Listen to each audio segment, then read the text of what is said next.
Ladies and gents, Courtne, who's actually a member of Copy Paste Agency, is clocking in £50,000, right around $70,000 a month with his agency. As I said, he's taken all of the principles within CPA. He's a regular attendee of all the weekly Q&A calls, and he's added a fun little twist to it. And I think that's really been his success in terms of growing his agency. So we're going to get into a very, very high level conversation here. And, I do my best to dig and get as much detail out of him for you guys. But yeah, it's gonna be a very, very exciting one. And, really, hopefully this should give you, really be a testament to what's possible inside of Copy Paste Agency.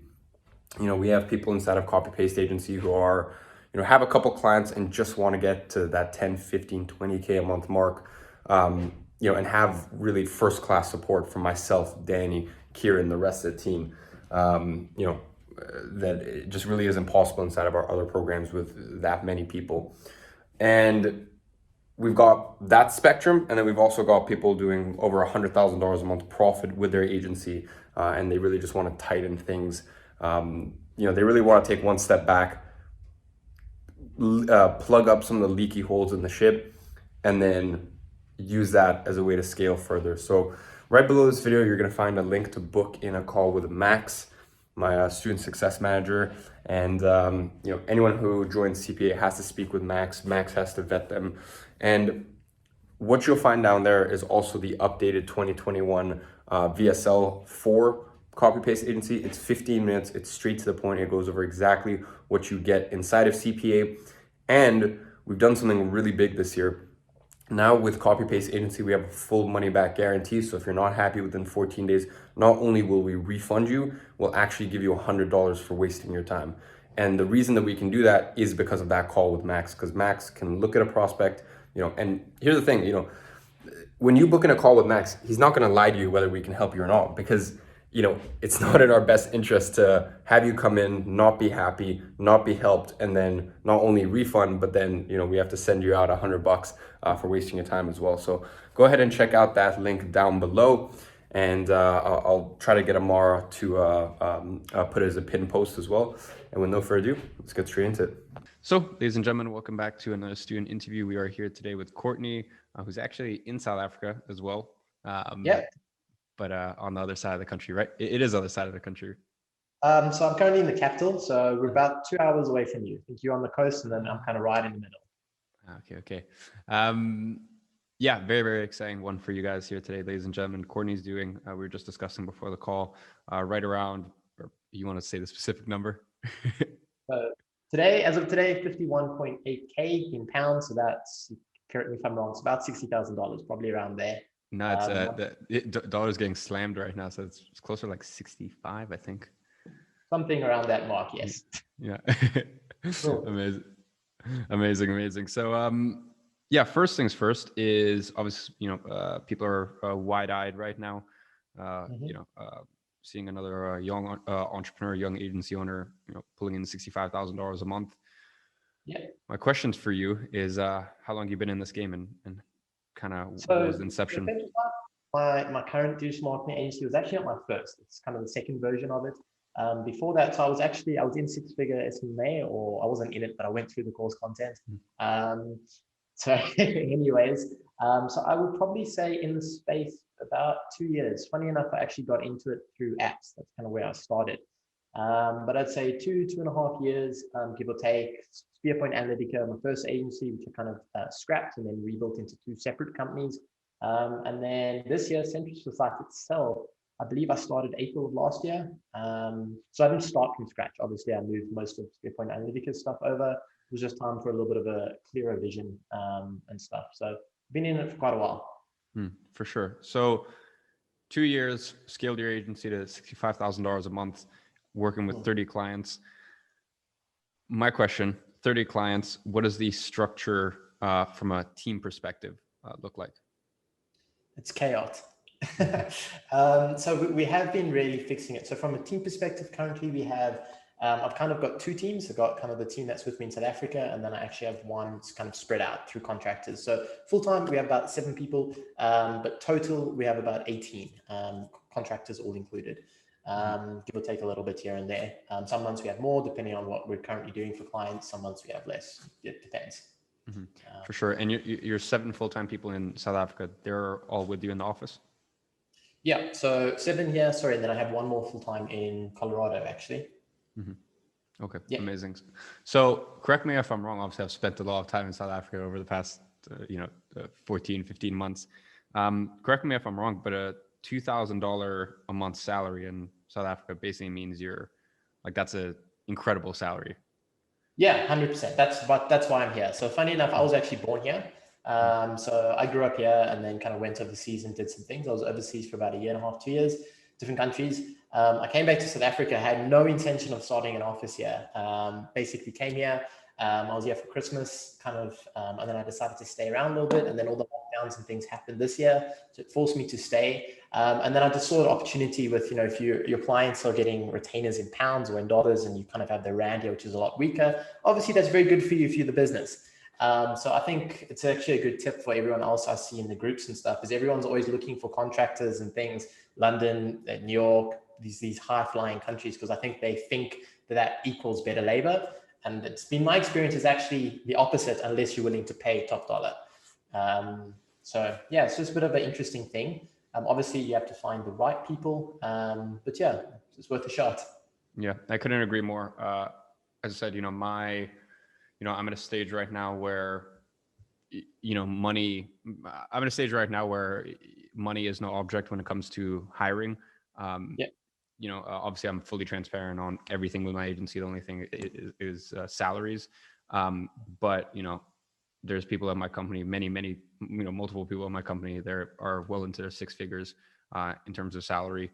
And I can tell you, and a lot of these people also don't live in London, New York, this, that. Like I said, my pool for hiring, my talent pool is worldwide. And I found the best talent to be in Brazil, Colombia, Serbia, Macedonia, just countries that, as you said, like people, I think sometimes don't give enough credit to, or they think that, just because someone lives in London, they're of a higher quality or better talent. And as you said, I usually find the opposite, which is, this is not always the case. It's just a generalization. A lot of times, people who live in, especially even just spending time here in South Africa, I feel as though, people in South Africa understand, I almost don't want to say this, but like understand their privilege a little more. Whereas like people in London, people in New York, like a lot of people are just, they're very, they think things should be handed to them. Whereas 100%, I agree. I think the biggest thing that I've found is people here just appreciate the opportunity more, because I think most people who grow up in kind of first world London type of thing, they know if they get fired, worst case scenario, they find something else very similar, or they can just jump onto the government, right? So for example, I was in Australia for about 3-4 months, and I hated it from a working position, purely because the unemployment rate is extremely low. So really no one is really worried about, like, if I lose my job, there'll be another one, or the government will step in. And I know a lot of the governments from an aid standpoint do. I know you have the personal connection to it as well, do phenomenal work. So it's a bit of a catch-22, because I think they've created the opposite of what they wanted to do while still trying to help. But yeah, I think third world, I think people are determined to work a lot harder just because that's the ethic. I think people know from a standpoint that they are a little bit more disposable, which I think is also a good thing. And I think people just appreciate the opportunity more because they see it as a way to elevate themselves and maybe go to these third world countries and stuff. My skepticism was always a cultural fit. So like if you're running ads for companies in London and stuff, people don't understand like how to advertise to those type of people based on what we do, which has not been my experience whatsoever. An iPhone is an iPhone regardless of where you are. I think that's a little bit of a barrier. There are small things personally, because I was born here, that I can kind of pick up, but I think much it can be jumped over as long as you have decent Wi-Fi. I don't think it really matters where you are, as long as you have. For me, work ethic is more important than kind of what postcode you're in, if that makes sense. Well said. So, onto the topic of hiring great talent. How do you go about finding and hiring great talent? So I have a little bit of interesting. I've kind of done both. I've done like Upwork and having really, really strict processes. I've done LinkedIn ads. I've tried the PPC model of doing it. I've done referrals. I've obviously through you and through other people. I know a lot of people in the agency space. So I try and ask for this and that. Currently, this office has been a little bit of an experiment for me because I've gone with people that I more value their work ethic than their knowledge, because you can teach people to run ads. You can't teach people to work, 16 hours a day. So here I've taken a little bit of a chance with a lot of people here where, they didn't know as much as I think some other applicants, but because they're here, I can teach them. So I've kind of grown them up through the ranks. But previously, kind of hiring the best, personally, I've actually found through referrals, which obviously comes from being in the space a little bit of a while. But if I was to just suggest, I'd probably say LinkedIn ads at this point. I think it's the cheapest way of doing it. For sure. So, you mentioned referrals as a way to find great talent. Once you have been given a referral, how do you go about vetting them? And, it's quite a daunting task, obviously, making sure that, it's one thing, their character and morally and ethically they align with the company and the culture.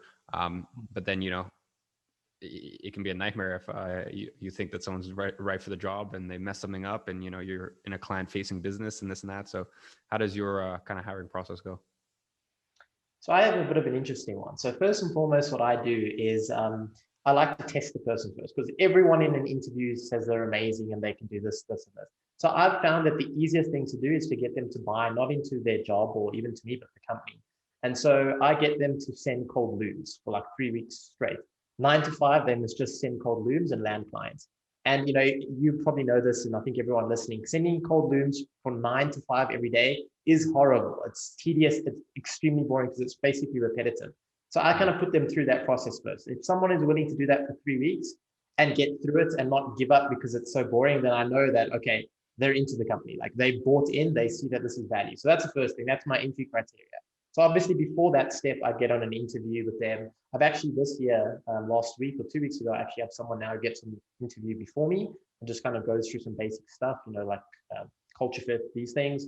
Then I get on, and depending on the role, I might ask them like a few questions more specifically on, like if it's ads, I'll ask them some stuff around Facebook ads. Usually what I do, and I wish I had started this from the beginning, but every time I run into a really big problem now with clients' accounts, like certain ads that are not working, I take note of it. And then when I figure it out, I take note of the solution. And then I basically use that as questions, and I kind of create a hypothetical question around it. And then if they pass all of that, then I'm like, okay, so you're in. But before you're in, I want 3 weeks of looms, and I want maybe 1 or 2, client discovery calls off of that. And if you can get through all of that, then I know you believe in the company, and then you hire it. And that's basically it. Interesting. That's a very, very interesting process. And I guess my question to you is, let's say, you are hiring a media buyer whose role as well as, area of or zone of genius isn't outreach. Why specifically does someone who realistically would never have to do outreach, why do you get them to do, 3 weeks of it? Is that because you want everyone in the company, to be thinking, hey, how can we grow our client base? Always have that as a prerequisite. Or is it literally you just want to find something tedious and boring and just I wanted to find the worst part of my business that everyone hates that might actually deliver a client, and just see if they can sit and do it, because I'm basically just testing willpower and if they want this bad enough, right? That's it. So realistically, my company, I think, is a little bit different to everyone else's agency, because everyone in my company is actually a salesperson. And we kind of had like a bit of a pyramid sales structure in a way. So anyone in my company can invite anyone to be a salesperson. That's why we are able to grow so quickly, is because at this point, we must be sending easy 400, 500 looms a day across the company.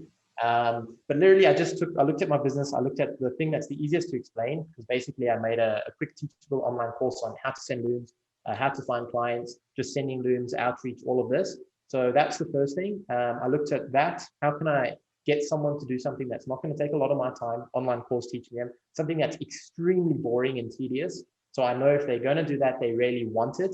And then also the way that I send looms is I actually embed it in a little tool. So it allows me to fire a Facebook and Google tag pixel on it.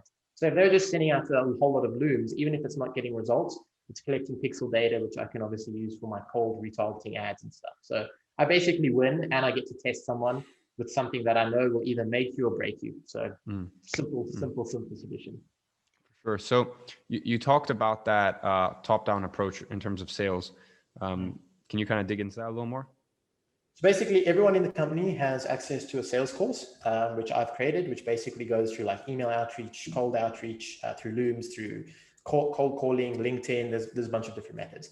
And anyone, all they have to do is book a meeting, okay? And all they do is book a meeting. Once they book a meeting, myself, and I've actually just brought on someone on my team to actually do discovery calls with me, we'll actually take the call. So you don't have to know how to take calls, you just have to set the meeting. If you set the meeting, you get 20% of whatever retainer they signed straight off the bat, okay? And that's if you set the meeting. Then you can invite other people. So let's say you know someone who is looking to earn a little bit more money, has internet and stuff. You can invite them to the team. Completely up to you. There's an automated process that they send out, like a type form that they fill in. It sends an email to them. They come back. They get access to our sales course, online training academy. They get daily calls with Wyatt, my new kind of head of sales type of thing. And they also cold calling, cold email, all the rest. And whenever they sign a client, they get 20%, but the person who invited them gets 10%. Okay, so that person who invited them basically does no work, but gets 10%.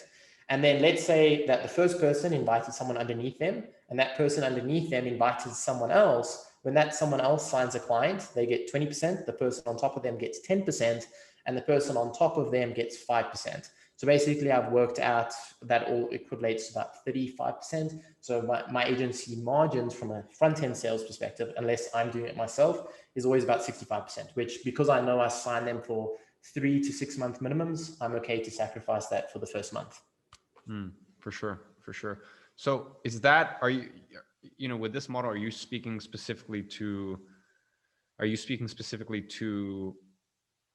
employees within your company? Because I'm just thinking, or I'm curious, let's say, for example, you've got a media buyer, a copywriter, or this or that, and that's basically their role in the company.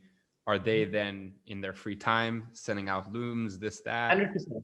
Every single person in my company sends Looms, including me. Obviously, lead a little bit by example. So we actually have a leaderboard in the company, and whoever's at the top of the leaderboard end of month in terms of sales, they get a bit of a bonus. The bottom two get warnings, 2 warnings, and you've gone from the company sales team. And that's not core team. So I'm not talking about the core people. I'm saying like one of my media buyers, they might have a girlfriend or a friend or whoever who just has a lot of free time. And so they just join the sales team. So they're not part of day-to-day operations. They don't speak to clients or anything. They just send Looms. So of course the core team on that leaderboard, they don't really, if they don't send Looms, it's because they're busy, right? But anyone else, so I think we have a pipeline of like 15, 18 people on the onboarding for the sales team. We've got about 31 people on sales now. So top of the leaderboard, you get a bit of an incentive bonus. The bottom 2 warnings, and you're gone. For sure. So what does the on-ramp look like for someone when they come on? You mean the process? Yeah, basically, how do you get them set up and ramped? So basically, someone in my team will fill out a type form with their name and their email. That sends an automatic email to them with an application form, which is also a type form. They fill that out. That comes into our CRM, obviously for purposes down the line. And then currently, the main person I have for sales just reviews it. We don't have much entry criteria because there's no reason not to bring people on. It's just, we look at small things, right? So I think we ask them 3 or 4 basic questions, like why do you want to do this, et cetera, et cetera. If that all goes through, literally in the CRM, we just change it from waiting to approved. An automation kicks off, which gives them access to the sales course. It sends them an email. It gets them to go through all of our my case study, a bunch of things. They get a Loom account, which is part of the company account. They get the software that we use, Linkly, and then they get access to that leaderboard. That all happens, and then in their own time, they can watch the sales training that we've done, and they basically do it themselves. And then we are currently we're doing it twice a week, but I think I'm going to move it up to once a day.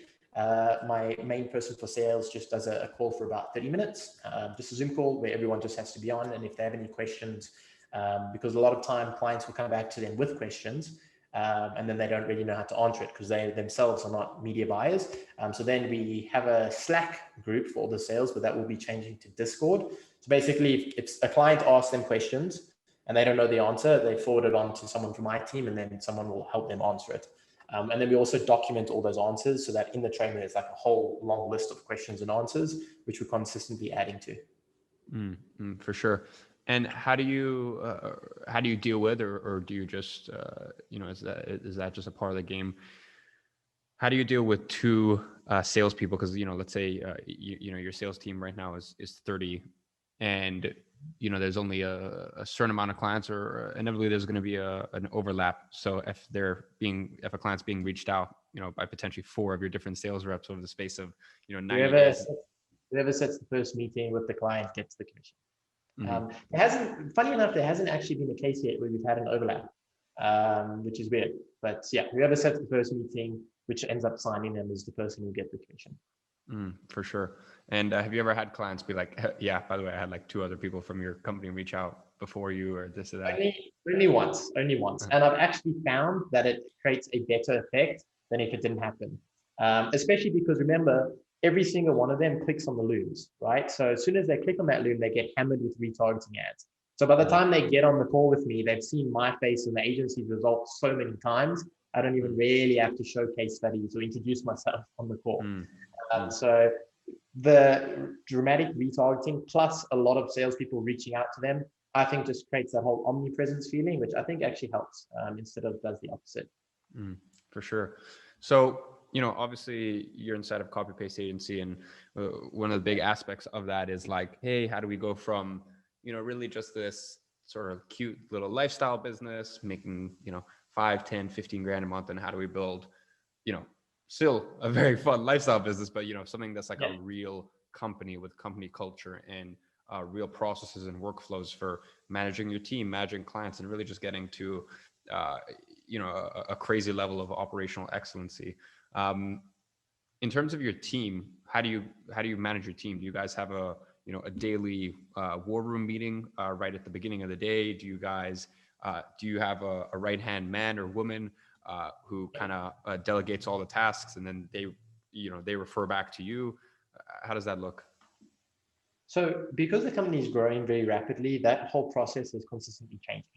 And I'm a very, I like the culture of like the Silicon Valley, move fast and break things. So I'm very eager to always try new things. So the latest thing that I'm trying is, because we're in an office, literally have a big plasma screen right there that shows all the things that need to be done. It shows the MRR for the company, the growth rate, clients, lost retention. So everyone can see exactly what's going on. And literally no one can leave the office until all the things on the board are checked off, right? That's the overarching thing currently. I do have a head of operations who sits next to me. And she basically is just, because what we do find, because we have a lot of clients, there's a lot of Slack messages, which is something I'm trying to figure out how to avoid, because obviously I can't read all of that. So her role is mostly to read all of it and just give me like a daily summary of all the things that are going on with clients, to make sure that client goals and things are on track, projects are being delivered, and also just keeping everyone, including myself, actually accountable to make sure that we're doing what we need to do, and then documenting all the things that are done, so that when she hops on calls with clients, it's basically just a document. This is what was done this week. This was your goal that we discussed early in the month, and this is how far we are along that rate. And then we have this standard things. We have Slack. We do have a CRM that we have not a CRM, a project management. We actually use Monday, which basically is like all the tasks, and we have templates for the different types of clients, and then people get assigned. And then I've set up some dashboards in there where I can check kind of which projects are overdue, which ones are not done, kind of all those little things. For sure. Yeah. For sure. And, right before this call, when we were talking off camera, we were talking about sort of the services you offer. Where's your head at right now? Because obviously you mentioned that you have quite a few services that the agency offers. Are there some that are you going to keep it that way? Have you ever thought about just having one core offer? Where's your mind space with that? I'm constantly changing. I do think that I will move away from the social media space. I think I'm going to, I like data. And obviously, as I said, I started with apps. So I think I'm probably what we're doing now, I'm trying to document all of it and convert it into a SaaS tool, right? So all the ads and things that we run, I'm trying to make a SaaS tool out of it. We actually have, it's called the Centrosite AI, which is like a thing that I've been working on, which helps across the board with a lot of things. So ultimately, I would actually like to become a SaaS tool rather than an agency, just because I think you can scale it exponentially more than what we can. And I think you can certainly scale an agency, but not to the extent of like, I think Slack or something like that. So it's about, that's why we're doing a lot of different services, because I track everything, which is machine learning and things that I have going on in the back end. But that's, that's probably very, very long term. Short term, I think I would probably like to focus a bit more on the software side, a bit more complicated things there. And then a lot harder on the PPC. So when I say a lot harder, like we're looking at like, HIROS and all these things for clients that need kind of that next level of, high spend, obviously bigger retainers. At the moment, we have lots and lots of clients from all ranges. That's because I like to use the smaller ones as training wheels. But eventually I would like much bigger clients with a lot more complicated products, and therefore we'll need a much stronger team. So hardcore PPC and a bit more software stuff, probably short term. And then long term, I would like to convert to some form of SaaS model, I think. We'll see when we get there. For sure. So yeah, honestly, I think that pretty much wraps up all of my questions. As I said, in terms of your office that you're in at the moment, out of curiosity, they giving you a good discount? They are, yes, because of everything that's happening. I wouldn't have taken it if I didn't think, because it's in South Africa for a starter, that's a good discount. Secondly, literally, if I could show you, everything is empty around me. So there's huge discounts. WeWork in general, I think, is at the moment is just a company that's struggling anyways. So I think that they are dramatically pushing for it. So yeah, if you're looking for offices, as long as you sign like six-month terms, probably, I think you probably get pretty good deals at the moment. Yeah. So just a personal. Well, dude, appreciate you coming on. Definitely. Yeah. I guess that's kind of the case with most copy-paste agency students. Like, definitely a lot of fun having high-level conversations. My most, the thing I enjoy talking about most when it comes to agency is hiring, company culture, structure, team. So yeah, I said I love having some of these student interviews with higher level CPA students. So yeah, keep killing it. The biggest thing, sorry, just one thing, because I know there's probably quite a few people watching. The biggest thing, I think, the transition between like AI and you said from like small litty to bigger companies is honestly changing your mindset to, because when you're small, everything's about outreach, everything's about landing clients. I think as you evolve, and this has been, to be honest, a realization of the last couple of weeks with me, is focusing more on customer service, and actually your customers are happy. It's that whole thing. It's a lot easier to retain clients and to go find new ones. Because I think my biggest problem scaling up was I was always focused on outreach. And so I would sign clients and lose them because there was no service. And then the new clients would just replace those. And it's kind of stuck in that wheel, and that doesn't allow you to scale. So I think the biggest transition, at least in mindset, is even kill outreach for a while or calm it down and focus on your processes and these things. I think that's probably the biggest takeaway I've had so far. Amazing. All right. Well, on that note, we will end it there. As I said, appreciate you coming on. And yeah, I'm sure you can give me some more recommendations for other places to check out in SA. Yes, perfect. Thanks for having me on. Cheers.